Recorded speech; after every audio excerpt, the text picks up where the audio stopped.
como estudo, o Evangelho traz para nós, no capítulo 9, bem-aventurados que são brandos e pacíficos. Estamos dando continuidade a esse tema. Mas para ilustrar a nossa reflexão de hoje, nós vamos comentar um pequeno trecho desse livro há 2000 anos, que foi psicografado por Francisco Cândido Xavier, pelo espírito de Emmanuel. E é um livro que foi publicado em 1939 pela Federação Espírita Brasileira. Esse livro, ele conta a história do Emmanuel, de uma das vidas dele aqui na Terra. E o capítulo que nós vamos pegar nesse livro é o capítulo 5, onde ele se encontrou com Jesus. Antes desse encontro de Jesus, ele casado, com 2 filhos, a esposa dele se chamava Lívia, uma pessoa bondosa, que veio encarnada junto com ele para ajudá-lo, porque Públio Lentulus era uma pessoa orgulhosa, egoísta, então ela veio para ajudá-lo a vencer essas imperfeições ainda existentes em Públio Lentulus.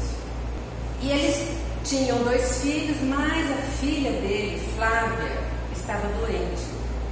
Na época, a doença dela era chamada de lepra, que não tinha cura, e hoje nós chamamos de hanseníase. E eles moravam na Galileia. E eles ficaram sabendo, o casal ficaram sabendo, que na Palestina a temperatura, o ambiente era melhor para a doença de sua filha. E aí eles resolveram se mudar para a Palestina. Chegando na Palestina, Lívia, a esposa de Públio Lentulus, ficou sabendo da presença de um jovem homem que andava por aquele local e que fazia curas. E ela pediu para Públio Lentulus levá-las até esse homem para que fizesse a cura de Flávia, que a curasse da lepra. Públio Lentulus, conforme nos diz o livro há 2000 anos, ele era um senador de poder e ele não se imaginava, pela posição social que ele ocupava, indo atrás de um homem do povo para curar a filha dele. Então ele foi completamente contra a esse pedido feito por sua esposa Lívia.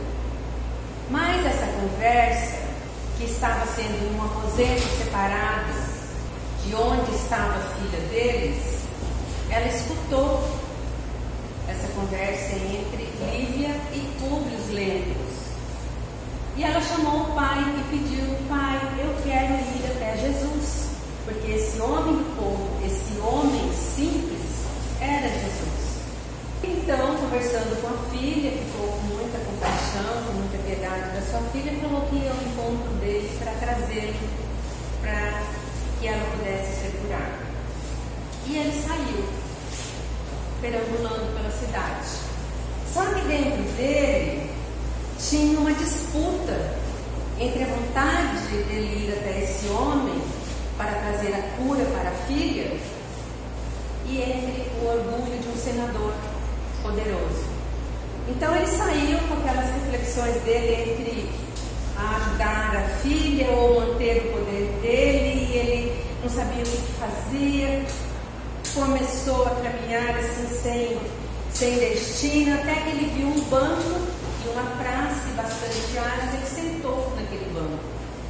E ali ele ficou refletindo a vida dele, a filha doente, o casado, a posição social. Ali ele refletiu toda a vida dele. E ele escutou um passo atrás dele, porque ele ficou muito tempo, já estava anoitecendo. E ele escutou um passo atrás. E ele já imaginou quem era. Era Jesus. E Jesus chegou até ele e falou: houve um diálogo, não vou contar o diálogo, porque quem ler o livro vai saber o que aconteceu nesse diálogo. Foi muito emocionante. E eles conversaram e Públio Lentulus até escreveu uma carta para o imperador César contando as características daquele homem. Então, pela história, se sabe que a única comprovação das características de Jesus é essa carta escrita por Públio Lentulus, que está no livro de 2000 anos. Quem quiser saber as características de Jesus também, leiam o livro. E aí ele conversando com Jesus, aquele diálogo deles, emocionante, para Públio Lentulus, também ficou muito emocionado. E Jesus falou para ele, no fim, Jesus falou para ele que a filha ia ser curada. Mas não por ele, por Lívia, a esposa dele, que era um coração de mãe que tinha fé. E orientou, teve umas orientações ali que Jesus deu a ele para que ele pudesse mudar o destino da vida dele aqui na terra. Ele estava tendo uma oportunidade de fazer uma renovação na vida dele e se transformar, deixar de ser aquele homem que valorizava só a parte material da época romana, o poder. Depois terminou o diálogo, Públio Lentulus foi para casa. Chegando em casa, ele viu que a filha estava curada. E Lívia, todo mundo feliz, Lívia contou para ele que viu uma luz invadindo os aposentos e envolvendo a filha para a cura. Mas Públio Lentulus, e que essa história vai ser destrinchada todinha nesse livro, optou e desobedeceu as orientações de Jesus. Optou por manter o seu orgulho, o seu egoísmo, a sua posse, e negou que a filha dele foi curada por Jesus. Ele disse que a cura aconteceu por causa de Lívia e de uma pessoa, uma outra mulher que estava junto com elas, que fazia o cuidado da filha, que prestava serviço para eles, e foi por causa das orações das duas que a filha se curou. E aí nós vamos ter, no decorrer da história, as consequências das opções de Públio Lentulus nesse primeiro século que Jesus estava na terra. Públio Lentulus teve um encontro com Jesus. Nós também temos encontros com Jesus. Todos os dias, todos os momentos, todas as horas. E nós temos o nosso livre-arbítrio para escolher o que queremos ou não queremos na nossa vida. E esse encontro com Jesus, ele se dá agora, com essas reflexões sobre esses assuntos que Jesus trouxe para nós, com a nossa vivência lá fora, nos relacionando com as pessoas, quando dormimos, o que estamos pensando na hora de dormir, cada momento é um encontro com Jesus. E o que nós fazemos? Essa é uma reflexão para cada um, O que fazemos? Essa imagem, Raul Teixeira coloca para nós em um dos seus vídeos, que ele diz que Maria de Nazaré era uma moça solteira e ela recebeu a visita de um anjo. E esse anjo disse para ela que ela ia ficar grávida. Ela ficou surpresa. Mas ela, confiando em Deus, nas tarefas do cristianismo, ela disse: Senhor, faça-se em mim segundo a tua vontade. Mesmo ela não sabendo quais seriam as consequências na vida dela no futuro, com essa maternidade, ela foi designada e aceitou a tarefa de ser mãe de Jesus. Então, ela tinha esse talento de ser uma pessoa designada com os ensinamentos cristãos. Raul Teixeira também coloca para nós Francisco de Assis, que ele veio de uma família rica, de posses, mas ele, de coração, era uma pessoa simples e humilde. E ele não tinha orgulho, egoísmo, ele era despojado dessas imperfeições. Ele era verdadeiro cristão. E ele atendeu o chamado de Jesus para fazer o bem, para ajudar na caridade. E ele disse: Senhor, faze de mim um instrumento da tua paz. Então, quando as situações acontecem com a gente, aqui no planeta Terra, na nossa morada, nós podemos usar também nas situações difíceis da nossa vida a resignação ou a obediência. São virtudes latentes em nós, que estão aqui em nós.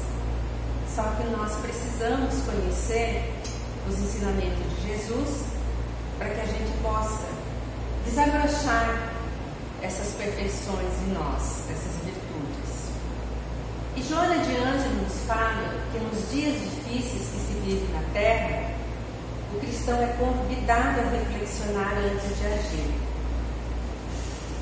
Nós vivemos um momento difícil na Terra, ainda. E nós estamos sendo, neste momento também, convidados a fazer reflexão da nossa vida antes da gente ter ímpetos de reações diante dos nossos problemas e dos nossos desafios. Porque quando nós estamos com Jesus, estamos estudando o seu ensinamento, isso é estar com Ele. Se nós estamos estudando aqui os ensinamentos de Jesus, é porque nós estamos aprendendo a refletir a nossa vida. Se nós estamos aprendendo a refletir a nossa vida, nós vamos saber agir. Então, Jesus nos convida para essa reflexão. Foi o que ele fez com Públio Lentulus. Ele conversou pessoalmente com Públio Lentulus. Mas ele não parou para refletir e aceitar as orientações de Jesus. Que se ele tivesse aceitado, com certeza a história dele, desse livro há 2000 anos, seria totalmente diferente. Então, o que a doutrina nos traz hoje no Evangelho segundo o Espiritismo, nesse item 8 desse capítulo 9? Duas virtudes para que a gente possa trabalhar, porque a gente não pode trabalhar todas as virtudes, nós não temos essas condições ainda. Mas Jesus nos traz aqui hoje essas duas virtudes, a obediência e a resignação, que nós aprendemos com Francisco com o consentimento da razão, que ele aceitou trabalhar para Jesus, e com Maria, a resignação, com o consentimento do coração.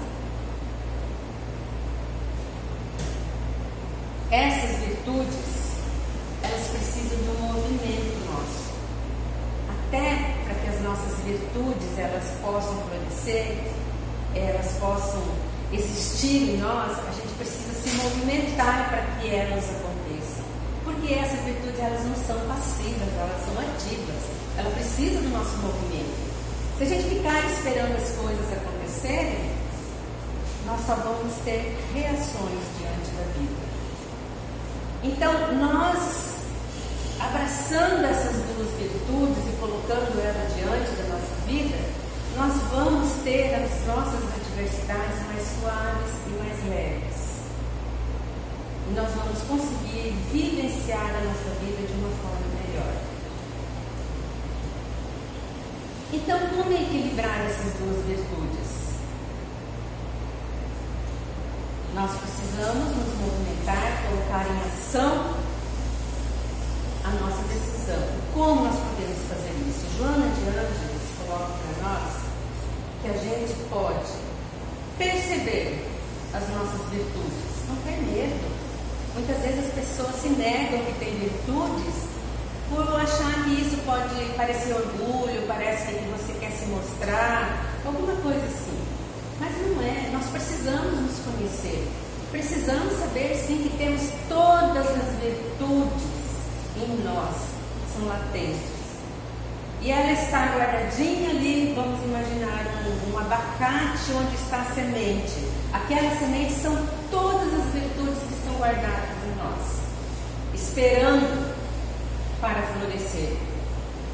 Então nós precisamos perceber as nossas virtudes e as nossas imperfeições. Porque, claro, temos imperfeições também, isso é natural. Perceber essas imperfeições sem culpa, sem julgamento, sabendo que elas existem, que vamos nos movimentar para que elas possam ser clareadas pela luz. E depois que nós percebemos, Joana nos fala que a gente gente tem que aceitar tanto as nossas virtudes quanto as nossas imperfeições. Aceitar que nós temos virtudes e imperfeições. E depois que nós aceitamos, aí nós vamos refletir sobre fortalecer os nossos talentos e nos renovarmos através das nossas imperfeições. Trabalhar essas imperfeições para que elas recebam a luz e se transformem em virtudes. Então, nós vamos perceber, vamos aceitar, vamos refletir e vamos decidir o que queremos da nossa vida. Livre-arbítrio. Aí você decide o que você quer fazer.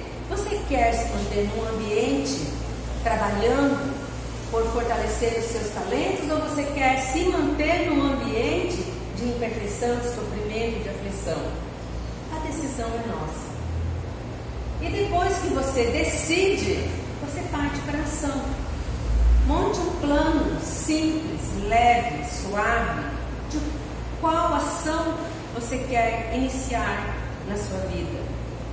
Por exemplo, aqui hoje, Jesus nos traz a obediência e a resignação. Mas eu não preciso trabalhar as duas. Eu posso trabalhar a obediência. Porque nós, seres humanos, somos difíceis de obedecer.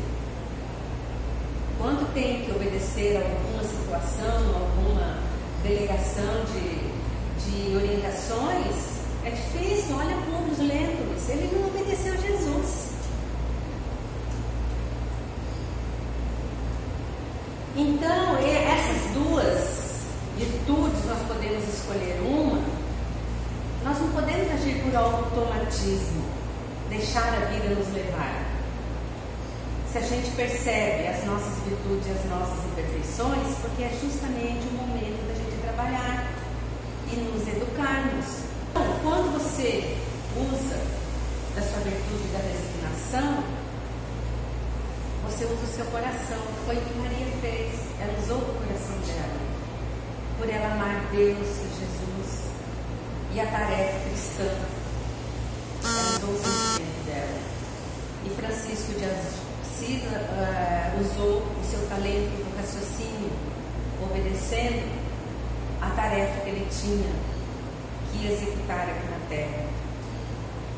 Então a virtude, ela envolve a nossa liberdade, o nosso livre-arbítrio. E nós já reencarnamos com essa capacidade de decisão pela nossa vida, não pela vida do outro. O outro, ele vai ter que se resolver com as virtudes deles e com as imperfeições. Mas eu tenho a capacidade de decidir a minha vida, compreender a minha vida, aceitar a minha vida, ao que essa reencarnação está se propondo para a minha vida. E aí eu me pergunto muitas vezes, né? Muitas vezes eu não sei como agir. Muitas vezes eu não sei como agir, porque eu não paro para refletir e aprender com as lições de Jesus. Eu não escuto Jesus. Ele deixou os ensinamentos todos para nós aqui no Evangelho, na codificação espírita, nós temos toda a orientação. Só que a gente não para refletir esses conteúdos. Aí nós falamos, não sei que posição tomar. A que lado obedecer, já que muitas são as opções. Vamos estudar. Porque se nós conhecermos as leis divinas, nós vamos conseguir nos orientar nesse caminho de vida. E vamos utilizar essa regra de Joana de Ângeles, que é a percepção, aceitação, reflexão, decisão e ação. Ação nossa, movimento nosso. E obedecer às leis divinas. As leis divinas, elas estão aonde? Na terceira parte do livro dos Espíritos. São 10 leis que precisamos estudar. E a doutrina nos explica que as leis divinas estão na nossa consciência. Então, a lei das leis estarem na nossa consciência ainda está escrita na parte terceira do livro dos Espíritos, para que a gente possa relembrar, estudar e relembrar, e ter como ficar indeciso que caminho tomar na nossa vida. Na nossa vida. Então, a questão 621 do Livro dos Espíritos, eles pedem a nossa atenção para as nossas intuições.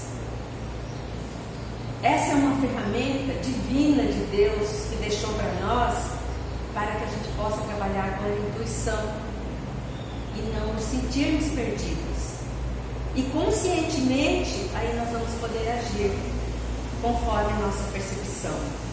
Então, essa resposta da questão 621, ela vem bem dentro do que Joana está colocando para nós também.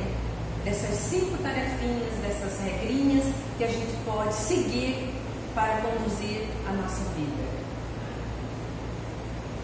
Mas a lei, quando se fala em lei, né, nós sentimos muita dificuldade em ser resignados com algumas leis e obedecer a algumas leis. Nós sentimos essa dificuldade.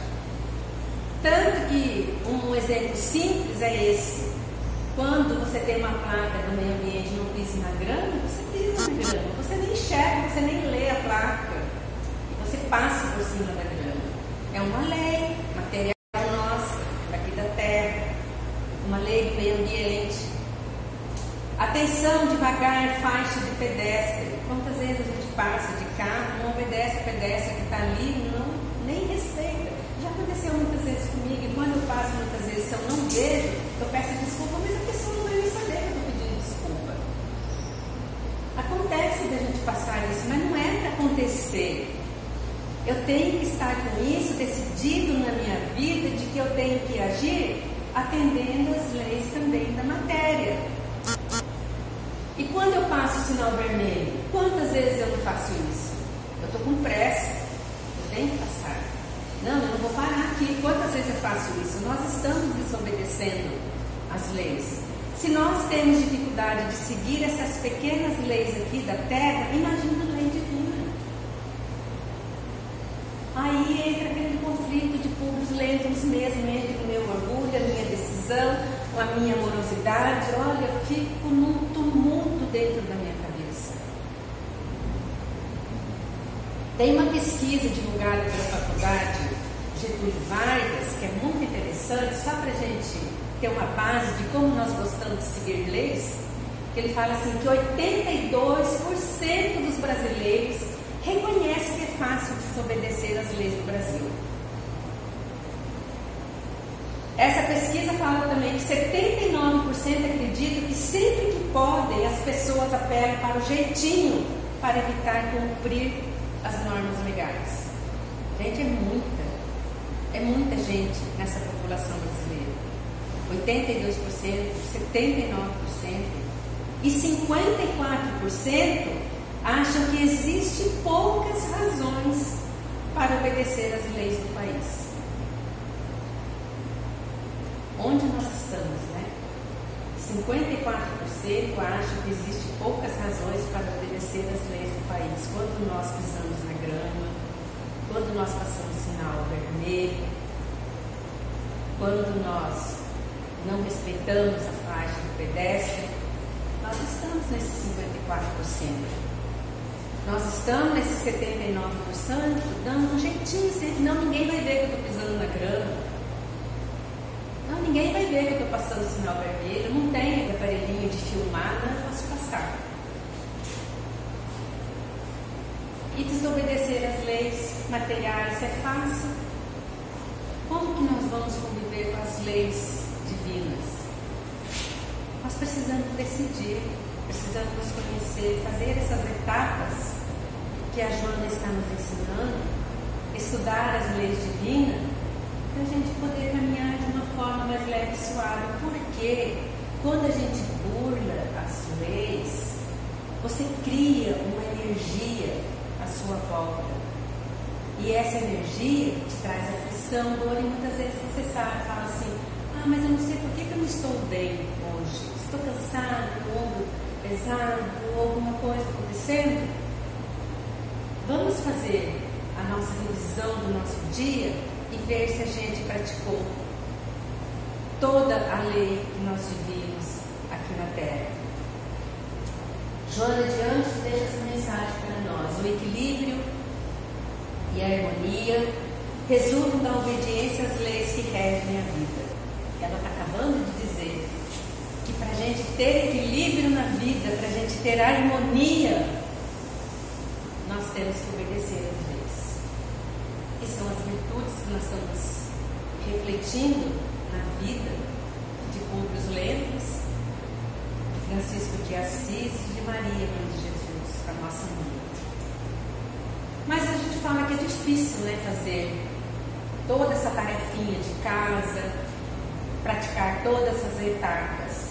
Mas sempre vamos começar fazendo o que é necessário, sem nos sobrecarregarmos, né, de coisas para fazer, tarefas para fazer em cima do nosso emocional. Vamos fazer o que é necessário. Depois a gente faz o que é possível. E aí, de repente, você estará fazendo o impossível. Orientação de Francisco de Assis. Mas quem vai saber como praticar essa orientação de Francisco de Assis somos nós. Porque nós que conhecemos as nossas necessidades, as nossas dificuldades, os nossos momentos. E isso é um respeito para com a nossa vida, para com a nossa existência. Então nós temos que nos cuidar, sim, obedecer às leis e ser resilientes. Tem esse vídeo, não sei se alguém já assistiu. Esse rapaz, ele não tem os braços, mas ele trabalha com arte de fazer pulseira, colares, tudo com lantejoulas. Olha, do ladinho dele tem um pratinho de lantejoula. Ele trabalha com os pés. E entre os dedos dele ali, entre os dedos dele de pé, ele tem um arame. E ali ele vai pegando essas lantejoulas que a gente nem enxerga. E ele vai colocando com o pé as lantejoulas dentro desse arame. E aí ele vai confeccionando as peças. Então essa demonstração dele aqui, trabalhando para ele se manter na vida, e ele é sorridente. Quem assistir esse vídeo na internet vai ver que ele é bastante sorridente. E ele está conversando ali, diz que essa avezinha que está aqui, esse beija-flor que ele fez, com o pé que está aqui na mão desse senhor, bem embaixo aqui, ele faz em 3 dias. Então, para a gente ver como uma pessoa, quando está aqui na Terra, ela é resiliente à situação da vida dela, porque ela não pode mudar. É uma situação que ela não pode alterar, mas ela resolveu seguir a lei do trabalho. Ela foi trabalhar. Ele é obediente à lei do trabalho e resignado com a vida dele, porque são situações que ele não pode mudar. E nós? Será que a gente já passou por cima de alguma grama? Será que a gente já passou por sinal fechado? A bibliografia foi trabalhada com o Evangelho segundo o Espiritismo, o livro há 2000 anos, o livro dos Espíritos e o livro Tismismo de Joana de Ângeles. Muita paz.